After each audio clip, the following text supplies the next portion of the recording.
ஸ்ரீபதியான பகவானுடைய திவ்யமான அனுகிரகத்தில் சங்கத்தமிழ் மாலை அப்படிங்கிற தலைப்பில் நம்ம கோதா பிராட்டியினுடைய வைபவத்தை அனுபவிச்சுருக்கோம்.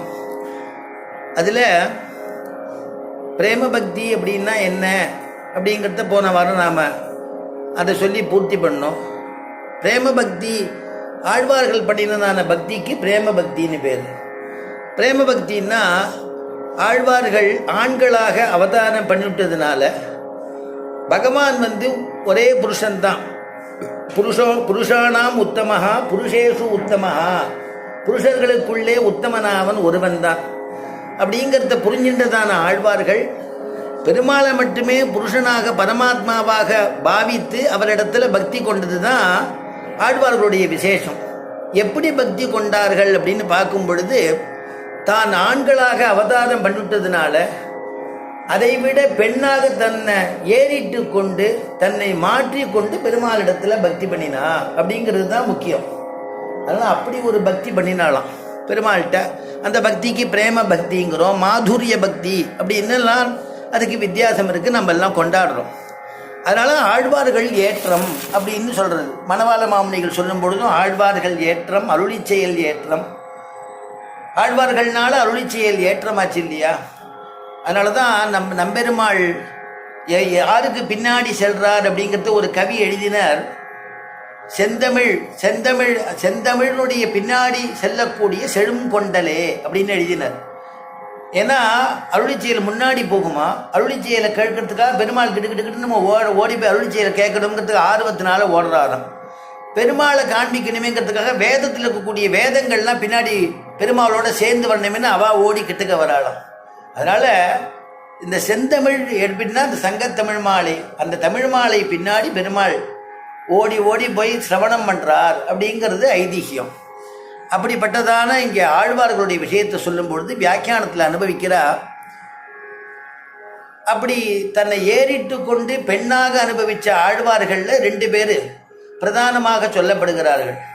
சுவாமி நம்மாழ்வாரை சொல்லும் பொழுது பராங்குஷ நாயகி அப்படின்னு சொல்லியும், சுவாமி திருமங்கையாழ்வாரை சொல்லும் பொழுது பரகால நாயகி அப்படின்னு சொல்லி அனுபவிக்கிறார். ஏன்னா தன்னை பெண்மையாக நினச்சிட்டு பெண்ணாக மாற்றிக்கொண்டு ஏறிட்டு கொண்டு பெருமாள் இடத்துல பக்தி செய்வது பிரேம பக்தி அப்படின்னு சொல்லியிருக்கா. இந்த 2 பேரும் நமக்கு எடுத்துக்காட்டாக இருக்கா. இங்கே வியாக்கியானத்தில் எழுதுகிறா, தேகாத்ம அபிமானிகளுக்கும் ஆத்மஸ்வரூபம் கைவந்த ருஷிகளுக்கும் பர்வத பரமானு ஓட்டை வாசி போரும். தேகாத்ம அபிமானம் அபிமானிகளுக்கும் அப்படின்னா தேகத்து மேலே நம்ம பற்று வைக்கிறது.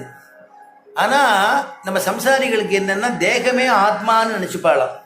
அதனால் தேக ஆத்ம அபிமானிகளுக்கும் தேகமே ஆத்மான்னு நினச்சிட்டு இருக்கிறது. தேகம் ஆத்மா இல்லையே, தேகம் வேற ஆத்மா வேற, அதுக்குள்ளே இருக்கக்கூடிய ஈஸ்வரன் பரமாத்மா வேற. அதுதான் நம்முடைய சித்தாந்தமே, ராமானுஜருடைய சித்தாந்தமே.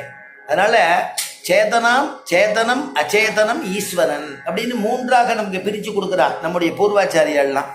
அதனால் தேக ஆத்ம அபிமானிகளுக்கும் தேகமே ஆத்மா நினைக்கக்கூடிய அபிமானிகளான சம்சாரிகளுக்கும் ஆத்மஸ்வரூபம் கைவந்த ரிஷிகளுக்கும். ரிஷிகள்லாம் யாரை தியானம் பண்ணுவான்னா தன்னுடைய ஆத்மஸ்வரூபத்தையே தியானம் பண்ணிப்பா.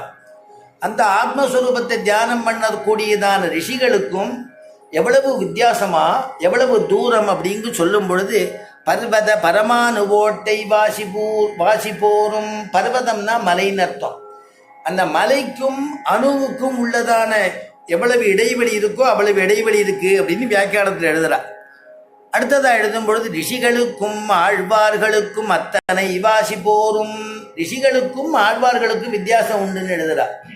ரிஷிகள் என்னன்னா, ரிஷிகளை தபஸ்னால பெருமாளை பிடிச்சிடுவோங்கிற எண்ணத்தில் தபஸ் பண்ணி பெருமாளை அடைஞ்சிடுவோம்னு அதில் மூர்க்கமாக இருப்பாள். எத்தனை காலம் வேணால் தபஸ் பண்ணுவாள். ஏன்னா தபஸ் பண்ணி பெருமாளை உன்னை அடையாமல் நான் விடுறேன்னா பாரு அப்படின்னு சொல்லக்கூடியவர்கள் ரிஷிகள். தன்னை தொல்லை பண்ண வந்ததான அசுரர்களோ ராட்சசர்களோ அவர்களை தன்னுடைய தபோசக்தியினாலேயே அவளை எரிச்சுடலாம்.